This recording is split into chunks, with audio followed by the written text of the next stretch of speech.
ಘಟನೆ ಅಲ್ಲಿಂದ ಸ್ವಲ್ಪ 1 ಕಿಲೋಮೀಟರ್ 1.5 ಕಿಲೋಮೀಟರ್ ದೂರ ಒಂದು ವೆಜಿಟೇಬಲ್ ಮಾರ್ಕೆಟ್ ಇದೆ. ಸುಮಾರು 12ವರೆಗೆ ಒಂದು ಖಾಲಿ ತಲುವು ಗಾಡಿಯಲ್ಲಿ ಕೆಲವು ಇದು ಬಂಡಲ್ಸ್ ಇತ್ತು.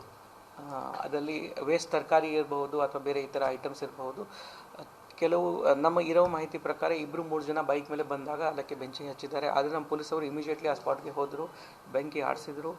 ಅದು ಯಾರು ಮಾಡಿದ್ದಾರೆ ಅದರ ವಿಚಾರವಾಗಿ ಕೂಡ ನಾವು ಕೇಸ್ ರಿಜಿಸ್ಟರ್ ಮಾಡಿದ್ದೀವಿ. ಅವ್ರಿಗೆ ಕೂಡ ಐಡೆಂಟಿಫೈ ಮಾಡಿ ಆದಷ್ಟು ಬೇಗ ನಾವು ಬಂಧನ್ಗೆ ತಗೋತೀವಿ, ವಶಕ್ಕೆ ತಗೋತೀವಿ. ಇನ್ನೊಂದು ಘಟನೆ ಅಲ್ಲಿಂದ ಸ್ವಲ್ಪ 1 ಕಿಲೋಮೀಟರ್ 1.5 ಕಿಲೋಮೀಟರ್ ದೂರ ಒಂದು ವೆಜಿಟೇಬಲ್ ಮಾರ್ಕೆಟ್ ಇದೆ. ಸುಮಾರು 12ವರೆಗೆ ಒಂದು ಖಾಲಿ ತಲುವು ಗಾಡಿಯಲ್ಲಿ ಕೆಲವು ಇದು ಬಂಡಲ್ಸ್ ಇತ್ತು.